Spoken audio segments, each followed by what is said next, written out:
Hey there, and welcome to this week's edition of The Wrap. Our lead story this week is straight out of a cop soapie.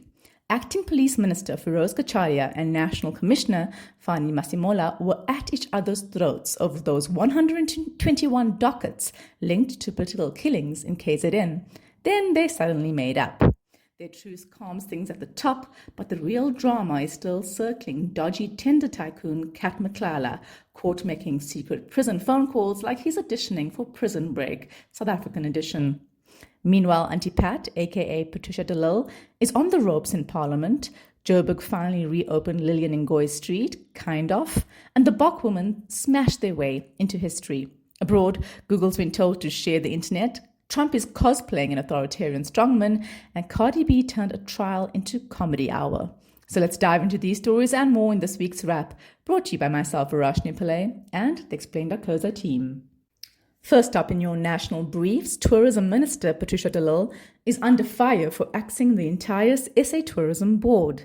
Critics say it was to protect the dodgy CEO. De Lille claims it was because they appointed governance expert Lawson Naidu as chair improperly, something the board disputes.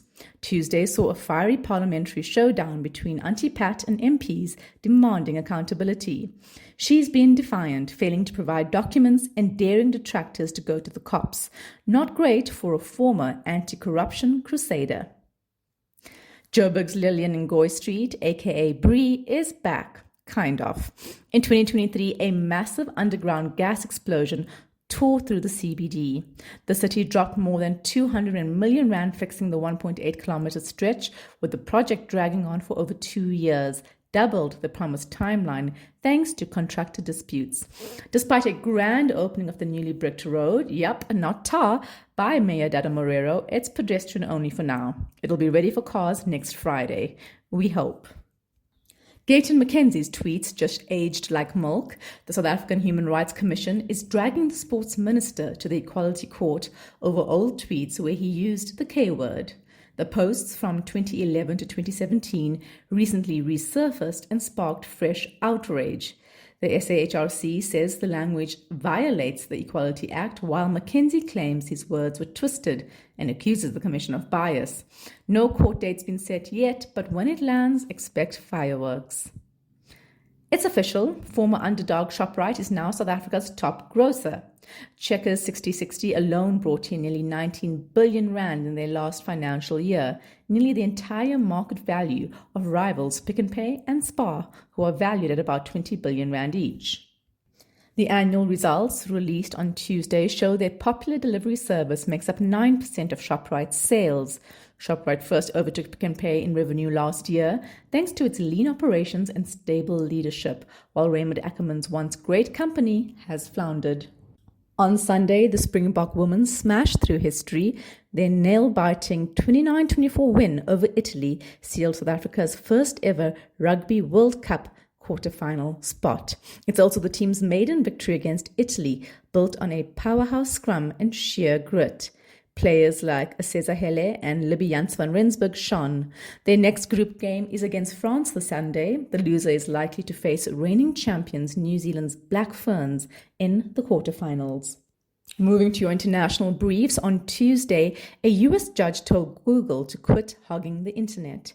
Judge Amit Mehta ruled the tech giant must share parts of its search data with rivals to ease its monopoly grip. It's not quite the harsher remedy government was after, like forcing Google to sell Chrome. Still, this chips away at Google's 90% search dominance. The case is part of a broader crackdown on big tech and gives nascent rivals hope as AI reshapes how we search. An earthquake rocked eastern Afghanistan on Sunday night, flattening villages. The death toll has surpassed 1,400, with over 3,000 injured as rescue teams battle landslides and rough terrain. An aftershock on Tuesday worsened the destruction. Aid has been slow routed through NGOs as most governments don't recognize the Taliban. Since the US's chaotic 2021 withdrawal, the militant group has taken control. Aid has dried up and critics say the world has abandoned Afghans in crisis. A viral video from the US Open shows a grown man snatching a signed cap out of a young fan's hand. The cap was a gift from a Polish tennis player, but mid-handover, in swooped a Polish businessman, an apparently part-time hat thief. After internet outrage served him a few backhands, the businessman apologized and returned the cap. The tennis player, meanwhile, later met with the boy, gifting him a US Open goodie bag. Lesson: behave. Someone may be filming. China's first military parade in 6 years rolled out hypersonic missiles, robotic dogs, and plenty of pomp. More than 25 world leaders attended on Wednesday, including Russia's Vladimir Putin and North Korea's Kim Jong-un. The rare show of unity was a clear jab at the West, far eclipsing Trump's poorly attended June parade. A rattled Trump fumed on Truth Social, branding it a conspiracy, but both Trump and Jinping's parade reflect the insecurities of its leadership, said The Economist. Cardi B has been cleared in a fiery LA civil trial, and it only took the jury an hour. Security guard Imani Ellis claimed the rapper spat on her and scratched her back in 2018, demanding $24 million. Cardi, pregnant at the time, said it was a verbal spat only. Cardi's expressions and one-liners on the stand have since gone viral. During questioning, Ellie's lawyer asked her to clarify a comment, asking, "Did you call her fat?" Cardi shot back, "No, I was calling her a bitch." Moving on to your big stories. It's been a wild ride since KwaZulu-Natal's top cop, Lieutenant General Nhlanhla Mkhwanazi, dropped his bombshell press conference back in July, accusing senior police figures and political heavyweights of meddling in investigations into political killings. The fallout's been massive, and now there's a new development. To recap, Mkhwanazi alleged that Police Minister Senzo Mchunu, his mate Brown Mkhotsi, and tender tycoon Vusumusi Cat Matlala were tangled in a web shielding a criminal syndicate. He claimed Mchunu orchestrated the disbandment of the political killings task team and yanked 121 case dockets to shield politicians and politically connected suspects. The accusations were so seismic that President Cyril Ramaphosa suspended Mchunu, tapped Firoz Cachalia to step in as acting minister, and set up a commission led by retired Constitutional Justice Mbuyiseli Madlanga to dig into the mess. The latest drama this week has seen the National Police Commissioner General Fannie Masemola and Cachalia get into a bit of a spat, then publicly make up after, with Ramaphosa apparently pretty annoyed with both of them. Rams is also mad about the commission being delayed by IT procurement issues. But why the spat? Masemola announced last week Thursday that he's sending those contested 121 dockets back to the KZN task team, a move that bypassed both Cachalia and the not yet started Madlanga Commission. Cachalia fired back on Friday, calling out the timing and process, insisting that any action should wait for the commission. By Monday, they finally met up and made up, issuing a statement on Tuesday promising to play nicely.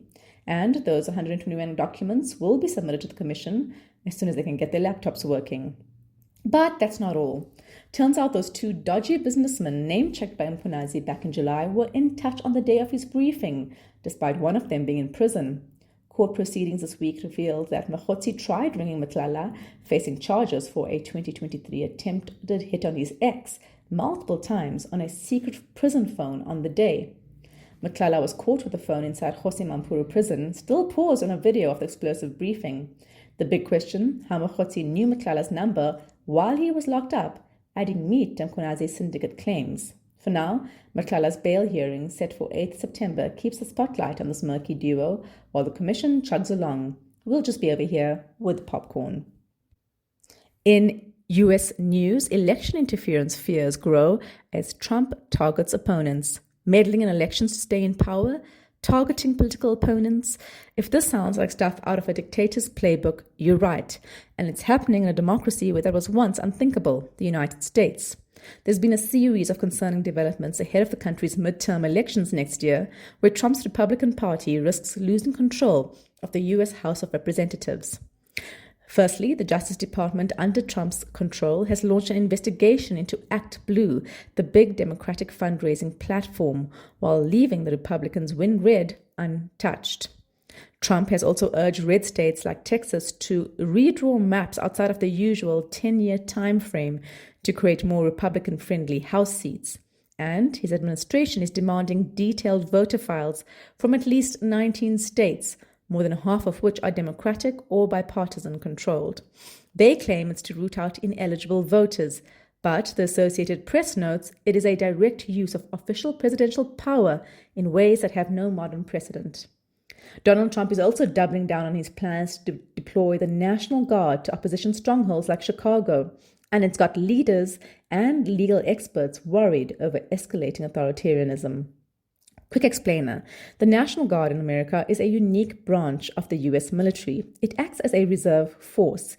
These soldiers, mostly civilians serving part-time, typically support disaster relief, national emergencies, or state-level law enforcement. Trump's push to deploy it in democratic cities without state consent has raised alarms that he's weaponizing it as a personal paramilitary force, bypassing legal checks to intimidate political rivals. Trump has used crime to justify the use of the Guard, even when the stats don't back it up. He painted Chicago as a crime-ridden hellhole, despite it not ranking in the top 50 U.S. cities for violent crime. He's extended similar barbs to places like Baltimore and bits of Los Angeles, and he's called his controversial recent troop rollout in the country's capital, D.C., a template for other cities. The trend started earlier this year. A federal judge in California slapped down Trump's earlier move in June to send 2,000 National Guard troops and Marines into LA amid immigration and ICE protests, ruling it flat out illegal.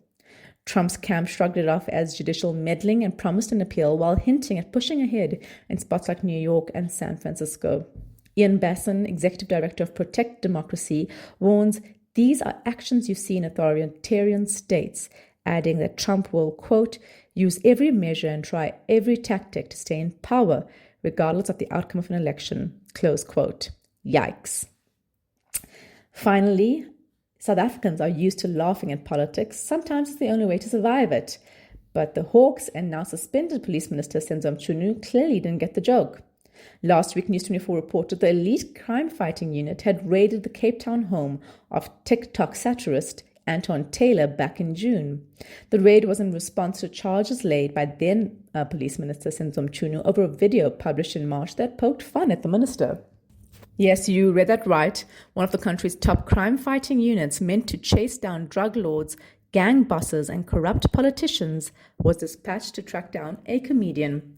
Taylor's phone was reportedly triangulated, a method usually reserved for serious crimes like organized syndicates. The outrage was swift and action fast. The National Prosecuting Authority shut down the case, refusing to prosecute and calling the investigation a waste of time. Adding to the irony, Mchunu himself was suspended from his role a few months later, as we told you. Here's the bigger picture. South Africa's constitution protects freedom of expression under Section 16 of the Bill of Rights. That protection explicitly covers things like satire and artistic creativity. There are limits. Expressions that incite violence, spreads war propaganda, or amounts to hate speech is not protected. Courts use a proportionality test to make sure restrictions are not heavy-handed.